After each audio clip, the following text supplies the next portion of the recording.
Welcome back to Doing Different with Kimmie. I'm your host, Kimmie, and I'm so glad that you've tuned in. This podcast is all about the moments in life that force us to grow. It's about honesty, maturity, and letting God peel back the layers we've been hiding behind. And usually, doing different doesn't start with inspiration, it starts with pain, a challenge, a loss, a relationship that shifts, a moment where the old way of coping simply stops working. But here's the beauty of it: when we walk through different with God, it becomes a doorway, not to who we were, but to who we're becoming. Today's guest is sharing her own journey of doing different and explains how God reshaped the way she shows up in relationships and how that transformation has become a ministry to others. Her story touches on estrangement, forgiveness, emotional growth, and the courage to confront the patterns that keep us stuck. Julie Plagens is a wife, mother, double certified teacher, author, illustrator, content creator, and seminary student at Dallas Theological Seminary. She is the author of 3 books: Estranged, Interrupted, and Creating Family Memories. Her book, Estranged, is recommended by Focus on the Family's Counseling Department and Family Life Today, among many others, as a trusted resource for families in crisis. She has been featured on more than 22 podcasts and speaks to MomCo groups and women's conferences. She has written for Her View from Home, ChristianParenting.org, and is listed in FeedSpot's top Christian mom blogs from 2021 to 2026. She has also been featured in Women's World magazine. She has been married for 32 years. Julie and her husband are passionate about encouraging forgiveness, reconciliation, and boundaries in marriage and family. This conversation is going to bless you. So let's dive in and let's welcome my guest, Julie Plagens. Hi, Julie. Hi, Kimmie. How are you today? Well, I'm hanging in there. I'll be sucking on some cough drops here in a minute because I'm just recovering from a virus. But hang with me, everyone. Julie, I am so honored to have you here today. Your story is one that so many people quietly relate to, but they rarely feel permission to talk about it.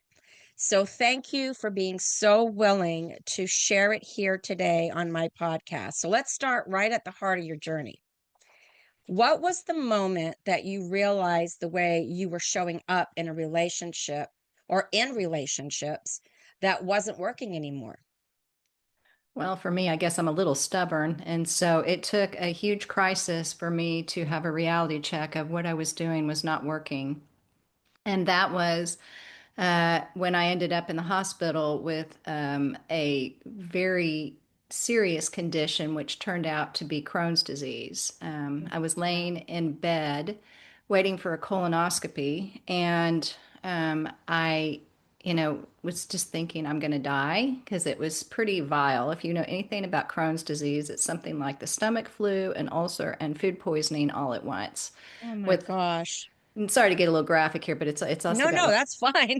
That's horrible, though. That is so yeah. sad. And so that morning I thought I'm dying, I've got cancer, and I don't have much time to live. And so I knew when I came out of the colonoscopy, the nurse, not even the doctor, came in and she said, "You've got Crohn's disease. You're going to have a bag the rest of your life, an ileostomy, which means that they're going to take out your colon and you're going to have an external bag that will be where your waste is. And that's how it will, and it makes noises and it smells." And then she walked out and left. And not even the Oh, doctor came in. And I'd known that because my dad had had a temporary colon ileostomy. And so I knew, I thought, oh my gosh, my life's over. I can't live this way. I'd rather die. wow. Wow. And so did it proceed? Did you go ahead and it had to get done? It had to be done? Well, at that time, the scales kind of fell off my eyes, and I just decided that I needed to do some changes. And no, I did not end up having an ileostomy, thank heavens. Yes. After I left my family, that's when I decided that I needed a break, and I walked away from my family. And at that point, I was blaming them for all of my problems, but it took years to realize that I was a lot of the problem as well. But after I walked away from my family, after the first year, I could eat whatever I wanted. And so I Wow. realized the way my colon was healing, I went on a diet called the specific carbohydrate diet, which tremendously helped. It's like a paleo diet. And that plus managing my stress and getting into counseling really helped.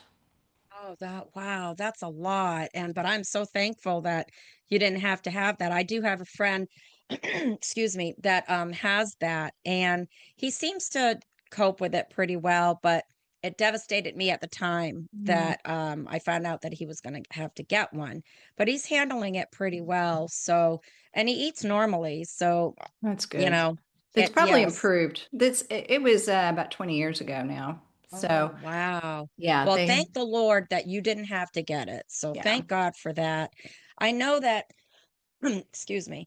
I know that you told me that earlier when in my form and everything that you told me that you had to grow up emotionally.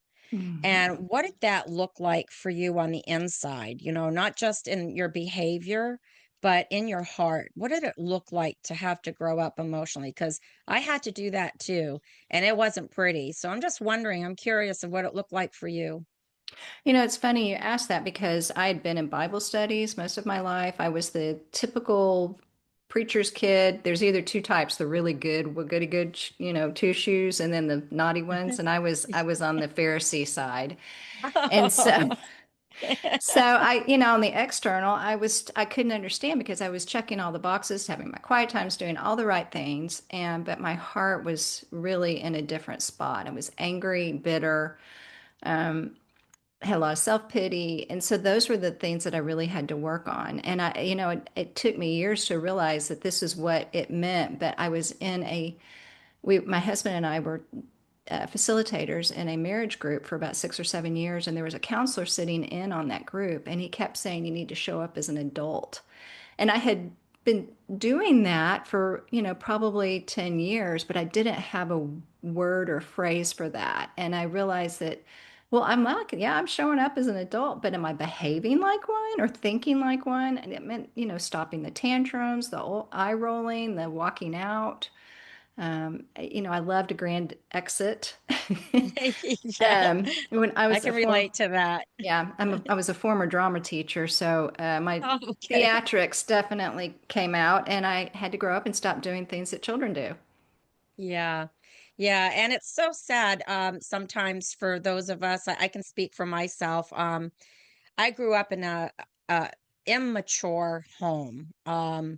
So my parents were very, very young when they started having kids, and I didn't come until the last minute.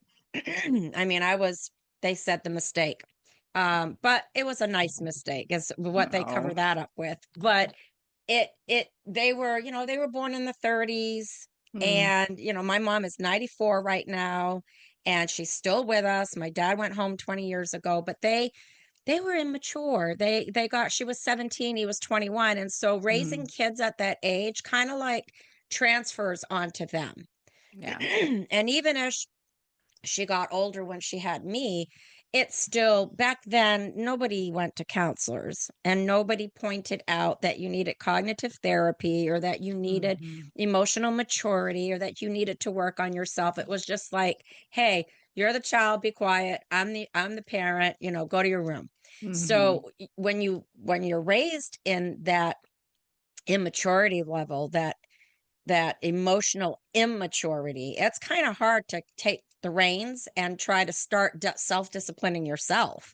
Yeah. And that's something that I've been doing for years. And then finally, I found Grace Restored, and I'm the ambassador there. And that is where we work on ourselves and we learn emotional maturity. So I totally understand what you're saying. I was there, I was that drama queen. Comes out a little bit sometimes, still, but I totally understand what you're saying. And just to try to keep my mouth shut when I hear somebody say something that really bothers me and I want to interject, That's huge. I have to learn. That's a learned behavior where I mean, yes, you need the patience and you have to pray for patience, but it's a learned behavior if you're in a rut to shut your mouth and listen. And somebody once told me, and it got me so mad. I think I was 20, and it was when I was in the Betty Ford clinic when I had overdosed, Mm. actually. And a counselor there, and I had never been with counselors, and it was a group counseling session, said, take the cotton out of your ears and put it in your mouth. And at that moment, I picked up a chair and threw it across the room. And they said, okay, she's going back to her room. It's like, I was 20. Yeah, I was young, but still, that's the kind of thing that's the way that I was immature. If I didn't like what you said, watch out. So I totally understand. So tell me, what was the hardest pattern um, to admit to yourself, the one that you didn't want to see? What was the pattern that you saw reoccurring that was really hard to admit to yourself that you didn't want to see it? Yeah, well, the reason I left my family was because I felt controlled. And then lo and behold, I had my own kids, and here they are, young Hmm. adults. And I realized, as they were approaching that age, I was way too controlling, and it was passing down the next generation. And it wasn't until I went to regeneration at Watermark in Dallas, which is a Christian 12 step, that I realized how culpable I was. And it was starting to repeat the next generation. And the problems that I had with my parents were now showing up with my kids, and they were saying the same things I had said, which was quite a turn, Yeah, and quite an kind of eye opener. and humbling. Yes, yes. And, with me, I went the opposite. I said, I will never do what my parents do. And I tried so hard that I overcompensated, being the Mhm. nice parent, taking them to wherever they wanted to go. But then the immaturity in me, and like like I had anger issues, and just if I didn't get my way, and just so those things were still coming out, but I Yeah. was overcompensating. So there was conflict, there was confusion. Like, my parents never overcompensated. They stayed steady in how they were. With me, it was, oh, I was being really nice and being the good mom. And then over here, if it was a bad day or I was on a medication or whatever, then I was the old way I used to be. So it was kind of confusing. And I understand about that, passing it down to the generation. And I don't know, did you say that your children were adults by that time, that you recognized that that pattern was happening, or were they teenagers? It started manifesting my in one of my kids in early teens. So, and Okay. it was just, I was thinking it's, with my parents, it was their fault, and with my teenager, it was, I won't say his or her fault. Right, So, right. yeah, I didn't take any ownership. Were you able to kind of get counseling for that with the kids? Are the kids, recognizing that, are they seeing you growing and seeing, that you're working on it, or that you've worked on it? Are things, are they understanding about it? Oh, after I went to regeneration, I had to make a lot of amends, and that really broke the generational thread that was going down. And I changed, and this child saw that and ended up in regeneration too, Oh, a see, year or that's two really good later. news. And so Yeah, we both have really good boundaries now. And yeah, I'm really close with both of my kids, much healthier relationship, and much I would say that I was an enabler and codependent. And if you're not okay, I'm not okay. So yeah, both need to be okay for me to be okay. yep, um, exactly. I think Jim Kress calls it being compassionate to an extreme or something like that, where you're Yeah. just over compassionate to the point where you're enabling, and maybe even you're doing a lot of people pleasing and trying to fix everyone else. And you can't do that. Yes. No, you can't. And I had a little of that too, but I also had the tough love. And that's what I'm learning right now over at Grace Restored is how to handle that because, um, it's a fine line. We were just having a group discussion the other day about the enabling. It's a serious situation. It can really hurt them. And sometimes I did. I have a child that's disabled and I have a child that's very independent. So it seemed that I was being more enabling with the Mm. disabled child Mhm. and more tough love with the independent, happy-go-lucky kind of person. So it was hard. It was a lot of ups and downs, and I'm so thankful, even though this is what our kids went through and they saw us at our rawest moments. It's so good how God's grace has given us second chances. And it's amazing how you found this regeneration. I'd like Mhm. some more information about that. And maybe at the end of our podcast, you can give our listeners some little bit of info or a link or something to it. Great. Yeah. So, excuse me. So, you talk about forgiveness coming in layers and you describe, well, I haven't gotten your book yet. It's on the way and everything, and we're going to be showing that in a minute because I know you have a copy. But um, are Here it you there? It is. is Estranged. There it is. It was a little blurry, but we'll show it Okay. again. So in my questionnaire, I was asking you some questions, and you were saying how forgiveness comes in layers. So are you able to describe that a little bit for our audience today? What does that mean? That forgiveness comes in layers.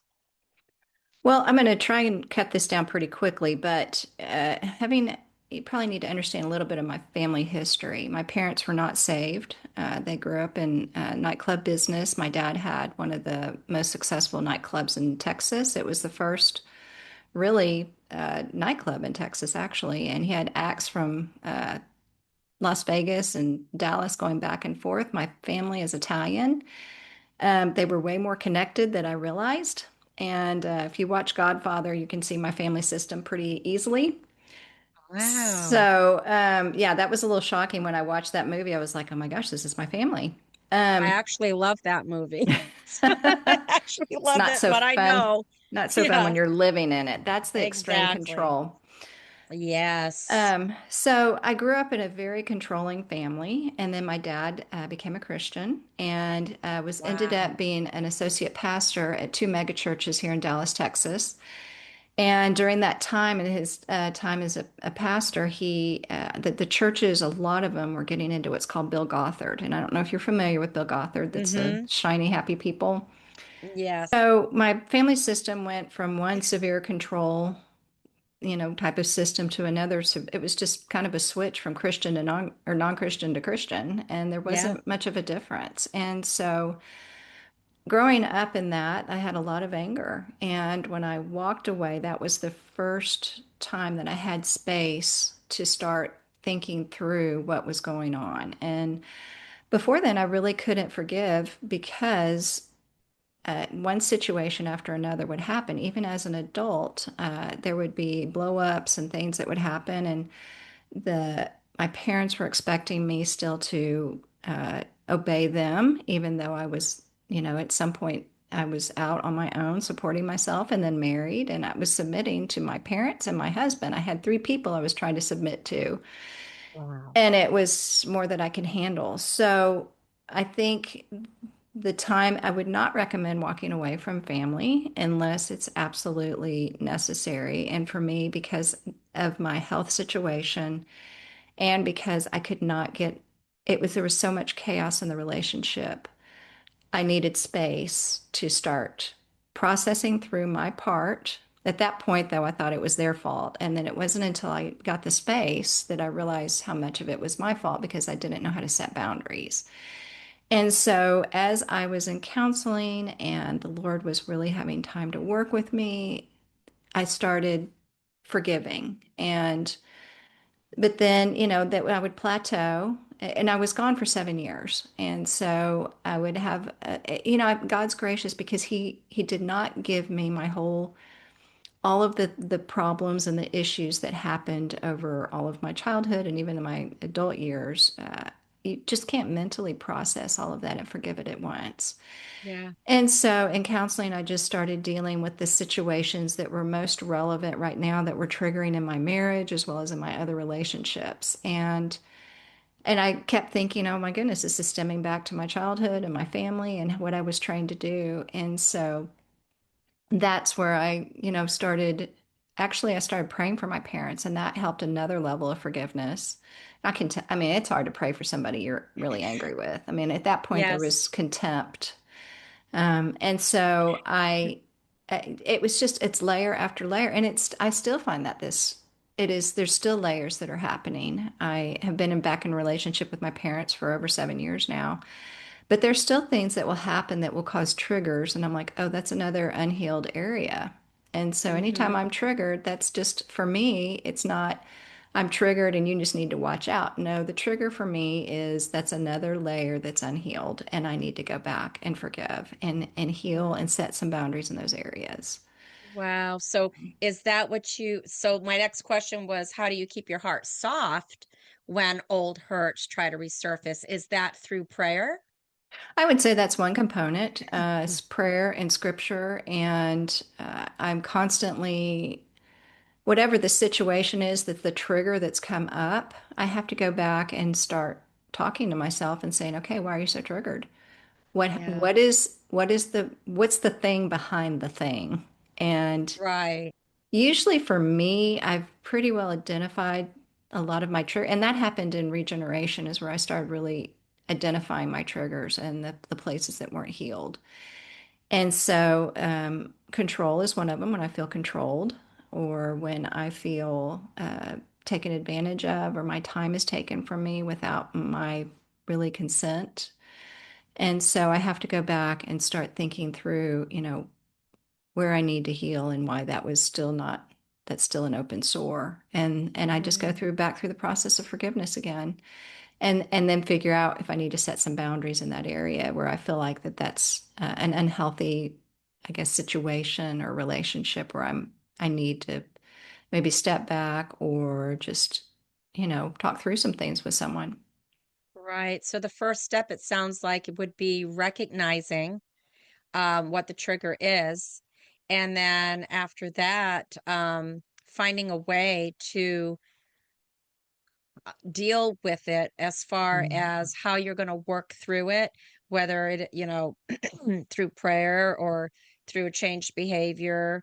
So it sounds like you're on the road. I mean, you're on the road to healing, and it sounds like things still come up, but you are learning how to handle them. It's easier now for you to handle them. And I can relate to a lot of that because my childhood, though, not like The Godfather, but very dysfunctional with alcoholism and violence. Oh, that was in there.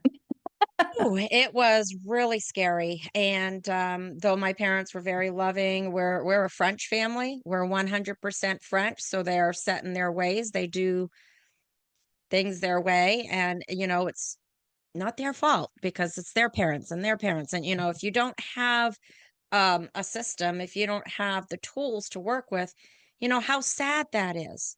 How Yeah. sad it is that there wasn't anything available at the time, or at least they didn't know it. But it wasn't until they met Christ in 1975 that things changed, just like your family, where it flipped and it became, the drinking and the violence stopped. Years later, it kind of resurfaced a little bit, not much, but that same immaturity, that same control, that same um various patterns were still kind of there. The flesh was still there. So I get that too. I understand that. It was just different. It was a different environment, but some of the behaviors didn't change. Yeah. So, but thank God the environment changed because I thought I was going to die. So, Yeah.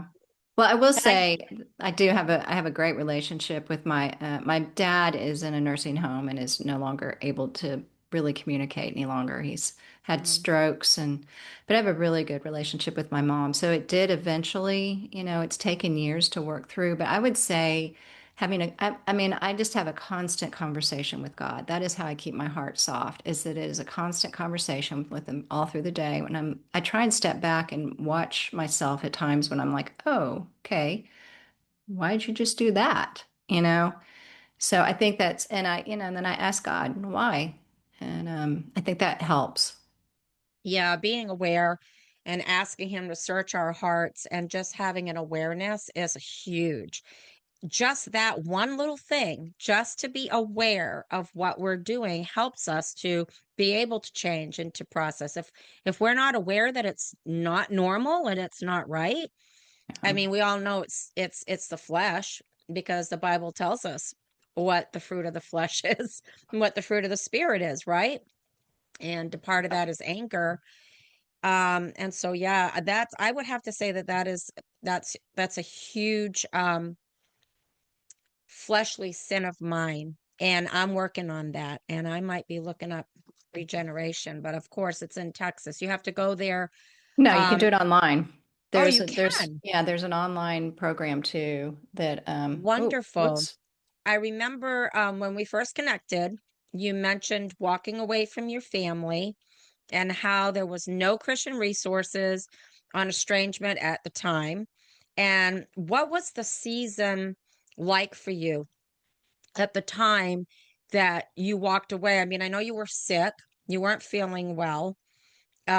You Mhm. were not saved yet, Oh correct? no, I was saved. Oh, you I were was saved saved. at Okay. 6. Yeah, I mean, I grew up as a preacher's kid. My parents converted to Christianity when I was about 4 or 5, and I was Oh, saved when I was 6. oh, wow. So That's awesome. That's yeah. great. And so I mean, how was it that, because we were just talking about this, how there wasn't anything available back then. Nobody counseled, nobody Right. talked about estrangement. You hid, if there was estrangement, you didn't tell anybody. So, what was the season like for you though during that time? And why do you think that it is a subject that most churches totally avoid? They don't talk about it, they avoid it. Um, why do you think that is? And how was that season going for you at the time? Well, growing up, my dad became associate pastor when I was pretty young. And so I grew up I went from one public venue or, area, in the nightclub business. Our family was pretty well known in Dallas. And even when he left the restaurant business and shut down the bar, it made national news. I bet. So, I bet. That's yeah, amazing and it though. made no local news as well. It was on all 3 channels on TV when that all happened, and then eventually the restaurant shut down, and my dad ended up as a janitor at our church. Yeah, Oh, and goodness. so after a couple of years, though, I ended up moving up to business administrator and then associate pastor. So I went from one public arena to another. And so we pretty much hid any of our family issues. And I was told not to say anything, whatever was happening. And I want to say here and now, I was not sexually molested. So it was just, there was a lot of anger and a lot of control. And, obviously with Bill Gothard, that was a pretty severe lifestyle. And Hmm. you don't get any chance to really resolve conflict. So, all that to say, I was at a very public life. And so, when I walked away, my dad was no longer associate pastor, but they were still pretty well known. And I, because we had not really talked about it, I think, well, actually, my older sibling had already walked away. And so, this was three kids, and I'm the second to walk away. And so, it looked pretty bad. And I I think it was really difficult because I knew it was going to cast a pretty long shadow on my dad, especially. And I felt Yeah. a lot of shame and a lot of guilt. And actually, there were people that did accuse my dad of sexual misconduct, which was not the case. But I think I felt so much shame, and I started looking because I'm a researcher and I'm a reader, and there were lots of different books from a clinical point of view, and there were non-Christian books, and I would look over that and kind of read the reviews, and I'm thinking, this doesn't fit me at all because I'm a Yeah. believer. My husband and I were in church. Actually, my husband was a deacon in the church. My parents were in church. They were still in ministry. And there's just so much shame around that in the church. And I knew that because I'd grown up in the church and we were told not to talk. Yeah. And because you don't want the pastor, their kids blabbing everything all over the church, it could jeopardize their job. And Right. so But I but understand that from my but parents' of course perspective. that was back then though. So that was Right. more to be expected back then Yeah. in the 70s, 80s, whatever. Yeah. Um, But but you still, now, yeah, but you still carry that family system with you. Even I left when I was 40. And so you're still trained on what you're supposed yeah. to not do. And so I told my friends and they knew, but that's how I ended up writing this book is after I worked through it with my family, they gave me permission because they know how hard this is and that there's not really anything out there on this. Mm, And think about this. Now, how many people have a family estrangement that have actually worked through it can go around telling their dirty laundry to a certain point without causing another mm-hmm. family estrangement? So Right, exactly. I had to have everybody read the book to make sure that everybody would, that that wasn't going to cause another family estrangement before it went out. And there's a few things that I Exactly. had to pull out, not a lot, and I found something very interesting is that my sisters, when they read the book, we were debating on some things because they saw things, different situations, different than I did because of the age difference. And Right. so trying to get it accurate was hard too. So there's just a lot of issues on writing this book. And I think that's why there's not Wow. a lot out because it is a hot button and it's a hot button Yes. with even in the family. I mean, I've told them that I'm probably going to write another book on estrangement now that I've been in seminary and everybody's like, "Oh." Oh, but at least it's a blessing that they gave you permission to do so. Yes. And I totally understand that because there's so much that I too want to share.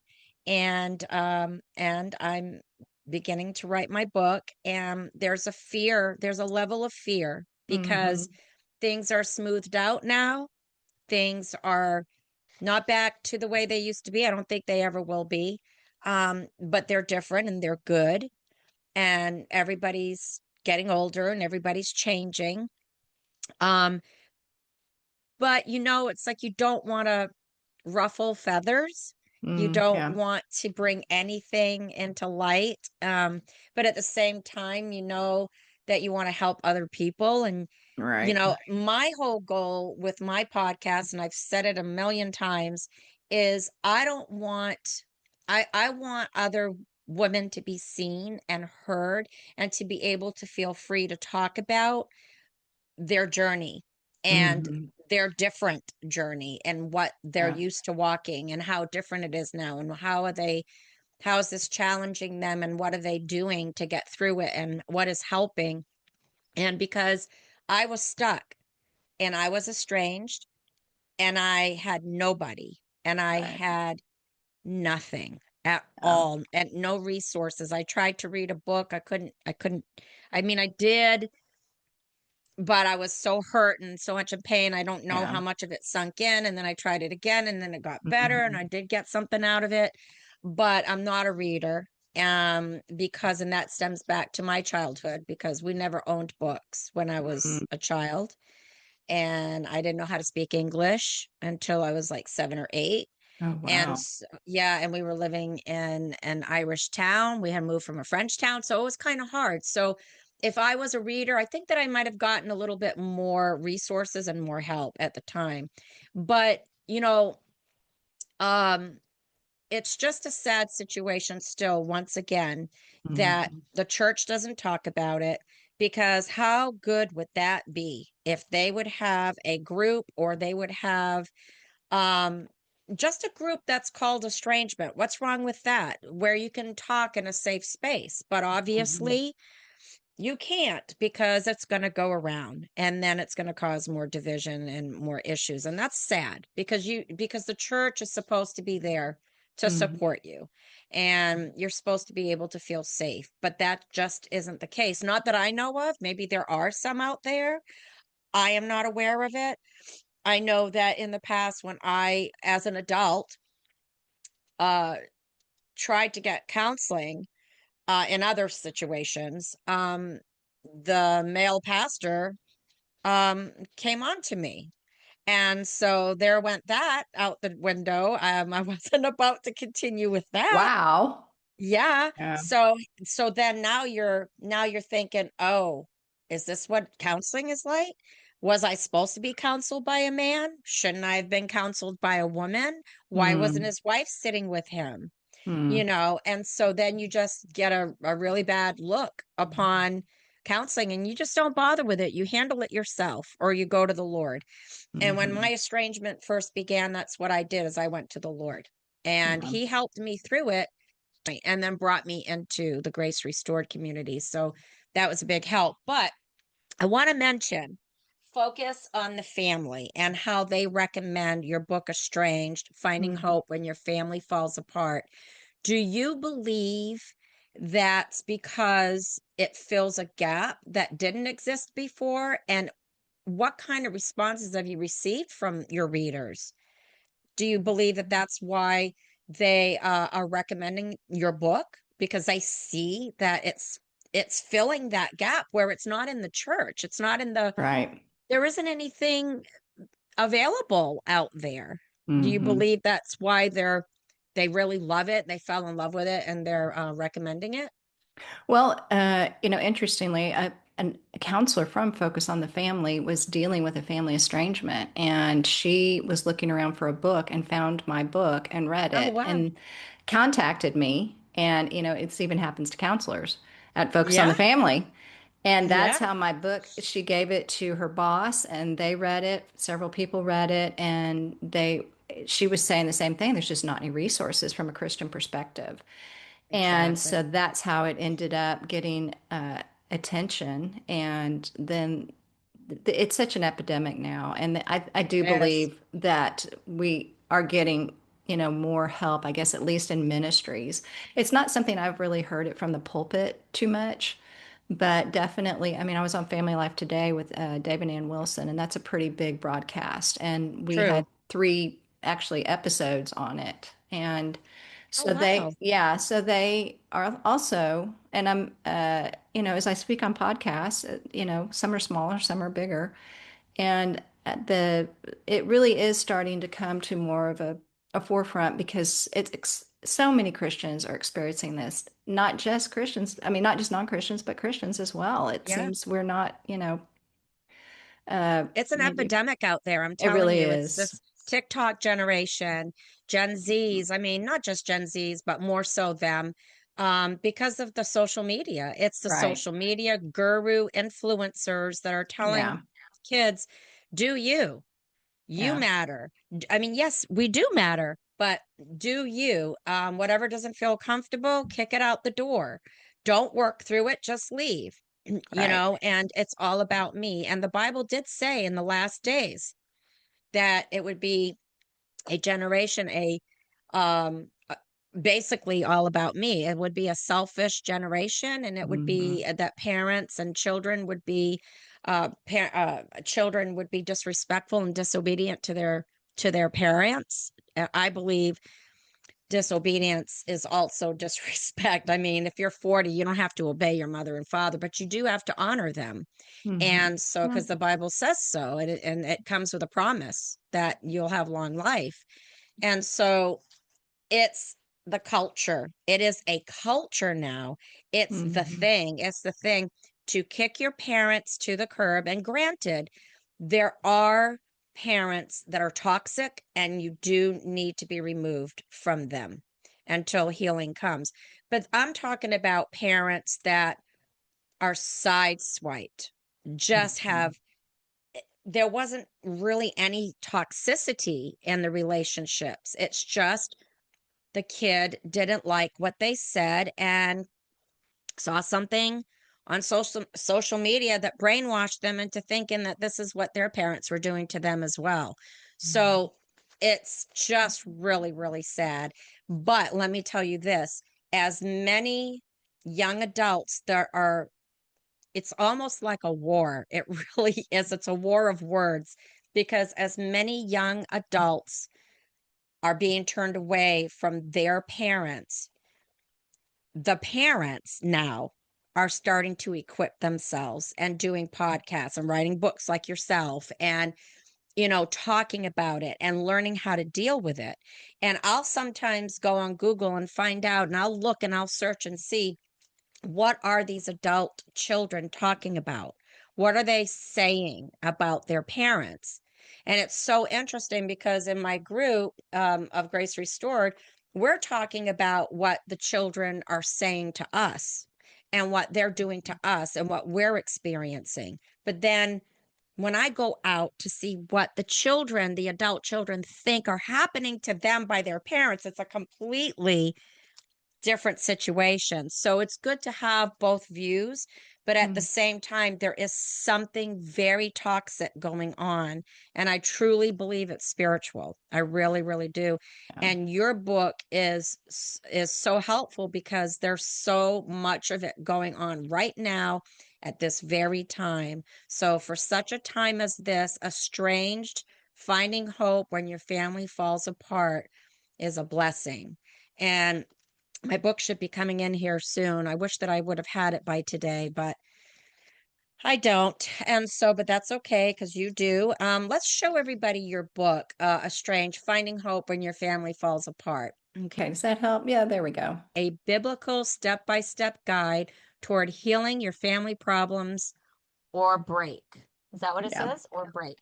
Yeah. Yes, And you realize that I was the adult child that walked away. So it is from the perspective of an adult child, and I actually give reasons why adult children walk away. that's So right. for a parent that is scratching their head, wondering why did my kid walk away, I give pretty solid answers, and also it's very biblical. And but at the end my mother writes the afterword, and so she gives her perspective, and I put her in there so that she could give the perspective of the parent as well. Right. um, Exactly. but yeah, That's what I love. I tried to I love balance it that. out and give her a Yeah. voice. So Because that's really important. And that's why I was going out there and I was looking to see what kids were saying or what adult children were saying. And of course, we're dealing the ages from 8 to maybe 17 to 25 is mhm. the the age group that I'm talking about. You were 40 when you walked away. So that's a lot older than so Yeah. that's unique. That's unique in and of itself from a perspective of somebody in their 40s that had to Mhm. walk away after they were already married with their own children. Yeah. That is something that you don't find very often that's talked about. Yeah. So with this generation 12-step program, how did it help you with the battle that you were dealing with inside? Like what one, if you could say one thing about regeneration that helped you with your inside battle, what would it be? I think I realized how sinful I am, and I was so focused on everyone else and what they did to me. And it wasn't until I had to start looking at my own sins and where I had harmed other people, and realized how much I was repeating the same things that I was so angry and resentful towards. And I think that's really what started it. And it's in Matthew it talks about forgiving, and if you don't, the if you don't forgive, God's not going to forgive you. And I have such a greater debt towards God than anybody has towards me. And so I think I had to start approaching it with a lot of humility. I did not realize how much pride I had. Yeah, yeah. And I think I give you kudos on that because um, for you to even be willing to even look at that and to deal with that, that's huge. That's a humbleness on your part because there's a lot of people. I could tell you a bunch of people in my family that if you told them they need to look at themselves because they have a sinful nature and they really need to come to grips with what their part is, oh no, that would not go over well at all. But Right. for you to be able to get to the point where you've just had enough and now you're willing to do whatever it takes to get healing because you're sick of it. You were sick, you got sick, you see the generation is continuing on into your own kids, and now you're willing to take a look at it. Not Mm. everybody does that. Not everybody not I mean, that takes a lot of humbleness to be willing to look at yourself, and it's the same thing with addiction. You have to be at the bottom of the barrel to really want to reach up and get help and get clean and get sober. And it's the same thing with this, because wouldn't you agree that it's sort of like, I mean, it's bondage. It, Oh, it it's, is. it's Well, and bondage. the going to a 12-step program, I had no real identifiable addictions. I'd never been drunk. I'd never smoked. I never partied. I was the goody two-shoes person, Oh, even to wow. adulthood. But all of my addictions were internal, and I think that's where I think maybe the parents and the kids maybe are missing. Even if you don't have external addictions, there's usually a family system that is, going towards control, manipulation, threats, even disownment, and Mm-hmm. because you don't do the right thing. And I think parents have, eh, what's happening in this generation is because they're walking away in their early 20s, by the time that their kids have grown up, maybe their estrangement is 15 or 20 years, and they may not see it repeating. Because I left when I was 40, and my kids my, one of them was starting in their teen years, one was in elementary. But I I guess, God allowed the benefit of me seeing it manifest and it turning on me after I'd walked away. And I think Right. parents that are walking away younger are not seeing that yet.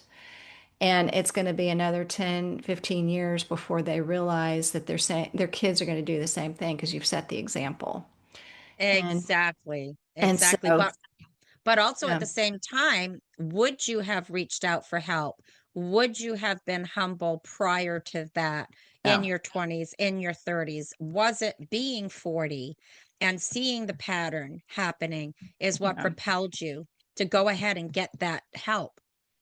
Well, again, it came in layers. It started when I got sick, and I realized that, there's a problem here, and maybe it's me.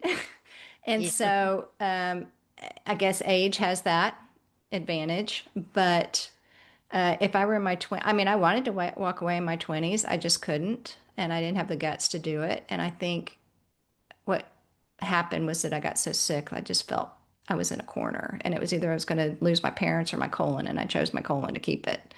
Right, And right. so, and our relationship, I would say, had gotten to a toxic relationship at that point. And there are a lot of kids that are walking away from parents, and it's just a difficult relationship, and they haven't been taught how to deal with difficult things. Like, I mean, I'm seeing people walking away over vaccines, over, when the whole COVID thing happened, that families were Yes. breaking up over something so stupid, or Politics. politics, which has gotten, so, and it's like, we can live in the same environment and love each other and think differently and be okay. I'm talking about serious toxic things. Those are just difficult opinions, thoughts that Right. that you can work around. Exactly. And so I think that kids and counselors, again, are also telling the kids when they go to counseling to walk away. And so that's Yes. part of the problem too. Yes, that is And definitely the problem. And so, and putting it in their head that it's called toxicity. It's when not it's called not, having difficult conversations or working out your problems, or or and just granted, loving. Yeah. yeah. And granted, there's parents that are very difficult out there that are prideful and they don't want to, they're never going to change. And Yeah. I mean, so we think. But through prayer, people change. And I'm telling you, things changed with my situation through prayer, and it happened all of a sudden, and It sideswiped me, which it shouldn't have, Yeah. because I was praying for it to get better. But it sideswiped me Yes. just as much as it sideswiped me when the estrangement happened. It sideswiped me when it stopped. And it was, and I'm telling you, it Hmm. was the Lord. And God uses everything in our life for a reason, to change us, to help us to grow. And that's why the word of God says, in everything give thanks, for this is the will of God. And you wonder, this is the will of God? Really? All this chaos and all this turmoil and all this drama, this is the will of God. And I keep thinking back, really, God, why would you have let me go into a family that had no idea what they had no clue that it was toxic. I can't Yeah. blame them, because they didn't know, Didn't know any better. Yeah. but it was at the point where having a drink was more important than having a relationship. And Get that. so, and I was the only one in the family that never drank, that didn't drink at the time. And Right. then I thought I'd join the club, and I Mm. became a bar manager at a restaurant, and kept doing it for years, until the Lord delivered me from that, because he knew my heart. He knew that that's not what I really wanted. I was just doing it to try to belong Yeah. like the rest of them. Hey, maybe Yeah. they'll accept me if I join in. And Right. that's a big mistake. You don't want to do that. So for our listeners out there who feel powerless and stuck in their family situation today, what's one thing that they can do right now that will make a difference? What can you suggest? Well, Kimmy, I through the whole 7 years, I was praying and asking God to change everything. And I started asking for God to change me. And I stopped asking God to change them so much as it just changed my heart. But it wasn't until about the seventh year, and I felt like God was saying to not only pray, but to fast. And the Bible talks about, fast sometimes that, you need fasting added to it to break certain strongholds. Jesus said that. And so I started, it was at the first of the year, it was 2017. And the Lord just told me to start fasting. And I thought, okay, I'll fast for 2 days. And I really didn't want to. I thought, how is this going to help? This is so stupid. But fasted on a Monday and a Tuesday. And I thought my dad's not hearing during the day. So Lord, would you just please talk to him in a dream? And I don't know why I prayed that. I just thought, well, he's Italian, he's kind of stubborn, and so once you know it, I fasted on a Monday and Tuesday. My dad called Friday after 7 years, and Wow. he had had a dream. And when I we went to 2 weeks later, we went and had dinner with him at their house, and we were talking, and he said, "Yeah, I had a dream." And he said, "I dreamed that we were sitting here at this dining room table talking." And he said Wow. it was just kind of a flash, a moment where he saw us talking and getting along. And he woke up and he woke my mom up and said, "Julie's coming home." And I'm sure she thought, he's had too much lasagna, go back to bed. But he called the next day, and that's what started the relationship back. And it took a while to earn trust and all of that, but that was it was I mean, God brokered our deal. So I Wow. would suggest not only prayer but fasting, and you will start seeing strongholds break when you do that. Amen. Amen. And had they tried to reach out prior during those No, 7 years? no. They never tried to reach out or My chase you, begging you to my come back, or I take it. There was a few letters here and there, and my dad had a heart attack, and so I did go see him, but my mom wasn't there. I just went to see him. He was pretty drugged up when I saw him. So that's the only time I saw my dad. But there were some cards, and oh, I told them not to contact me, and so it was very few and far between. So right.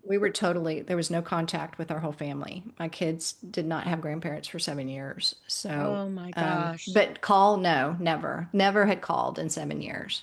So, My goodness. That yeah. that's heartbreaking. It really is. And just experiencing that just a little bit myself is just, it's heartbreaking. And not only with my family, but with my husband's family as Hmm. well, for a year's time. And through that time, his mom had gotten breast cancer, and Hmm. there was still no connection or anything even through all that, and we looked so bad to the family. And Yeah. but you have to protect your peace, but there's a certain, I mean, basically when I read the Bible, I see that what the children are taking care of the parents. Okay. If you say that to somebody today, uh they would be like, no, that's not what I'm going to do when I get older. I'm going to do this, this, and that, which is fine.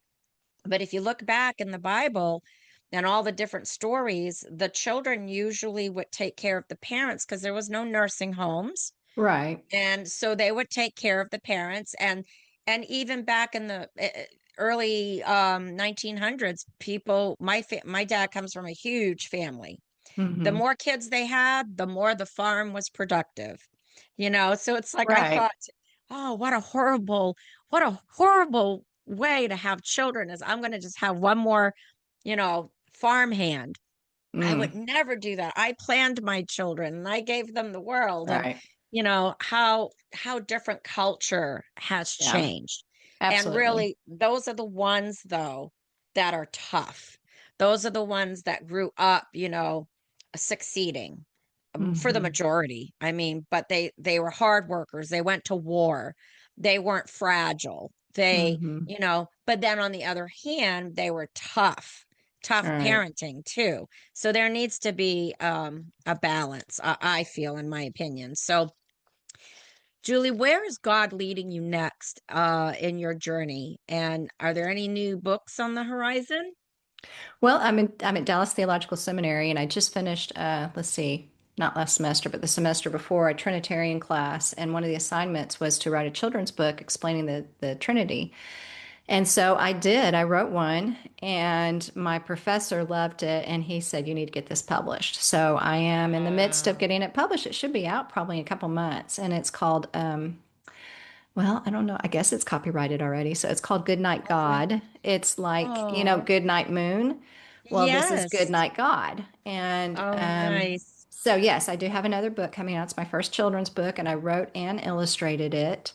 And it's with Westbow Press, which they're a division of Zondervan and Thomas Nelson. So I'm very excited Okay. about this book. So I will, can't, I wish I could give you a sneak preview. I do have a kind of a protocopy I could go get, a prototype Yeah, that I turned in. yeah, I'd love to if you take a picture of it, or I can include it in the bio when I go ahead and post this in the podcast, or you But can show it it's to. yeah, it's not exactly the book though, because my editors have changed it around a little. So it'd When is probably be it good. coming out? I think it'll come out. My daughter's getting married this summer, and so I Oh, am knee deep in congratulations. wedding planning, and I'm also in school. And so I think I will probably launch it this fall. I might get it up on Amazon this summer, just so it's all ready. So I'll do a soft launch this summer and probably do a hard launch this fall. Do you self-publish for Amazon, or are they going to do it for you, the Zondervan? They put it up on Amazon, so Oh, they'll okay. put it up Okay, for me. nice. So I think this time I've had to put up. I've had Estranged was self-published, and then I had a let's see, a publishing company. It was Christian. Oh goodness, I can't believe I can't remember the publisher. But this, I love having Westbow Press. This is even a better because they're connected with Zondervan and Thomas Nelson. So, oh, I'm so sorry, I can't remember Nice. my other books publisher. It's Christian Enterprise Studios. That's what it is. Nice. So, That this helps for others, who are wanting to write books too, because, a lot of people, and me included, we don't know. I mean, yes, we can self-publish. I have a couple friends who have self-published, but if you really want to, get the book out there, right, um, like Susie's got her yeah, bestseller. yeah, You really need to know the ropes. You need to know yeah, how to go about it. And I think we need more workshops on that, because a lot of yeah, people have their stories to tell and they just don't know how to go about it, how to start, how to publish it, how to yeah. illustrate it, who to edit. I know of an editor who's a friend of mine, but still, I still have little bits and pieces here and there that I don't know. So, but I'm just letting God lead me and at the right time and when, to continue. Because I started writing my book last year and then walked away from it for a little while. Hmm. So I might even change things up or whatever. I might change the title, whatever. But tell me where listeners can connect with you and be part of your community. Well, my email is julie@momremade.com, or you can find me on social media and Facebook, Instagram, or Pinterest at julieaplagens.com. And I have a Facebook group called Christian Family Living. And of course, you can find my books on Amazon. And if you're not a big reader, it's also on Audible. So, and it's also on digital. So, and you can find it not only on Amazon, you can find the digital copy in almost any venue in Apple Books or And focus on the family. yeah. And I would love for you to get it from Focus on the Family and support them. So I am so grateful for them to carry my book. Do you go to focusonthefamily.com and then to their bookstore, or is it I focusonthefamilybookstore.com? think it's Focus on the Family Bookstore. You can get on either way and just get on, say, bookstore, and then you can find it. So, Okay, and your website is momremade.com. yes.com. Hmm. Okay. Well, Julie, I really want to thank you for sharing your heart today, your honesty, and your journey. It's been amazing to hear what you're doing, what you've been through, the humbleness that God has given to you. It starts there. In my opinion, you need to be humble. You need to want it. You need to desire it. You need to, get on that train of deliverance, desire, surrender, humbleness, and and Yeah. and the miracles will come. And same thing, your willingness, just your willingness to talk about estrangement, forgiveness, and Hmm. emotional maturity is such a gift that you have. God has blessed you with this gift. And I know that the listeners are going to walk away today with hope and with clarity for their situation, for those who are stuck and just Yeah. don't know what to do next. And to everybody that's listening right now, remember that doing different starts with letting God do something different in you. And you're not powerless, you are not forgotten, and your story is still being written. If this episode has encouraged you, please drop me a comment and share it with somebody who you think will need it. Subscribe, it's free. But share, please. And don't forget to help others by telling them about this interview with Julie, because this has been such a blessing and it's going to help so many people. And her story has been so encouraging. And I know that other people are going to want to hear it. So, once again, I just want to, as a reminder, Julie's website is momremade.com, and her books can be found on Amazon, Focus on the Family Bookstore, and all of the other resources that she just mentioned a little while ago. And all of these links are going to be posted below in the description of the podcast. And as always, keep doing different.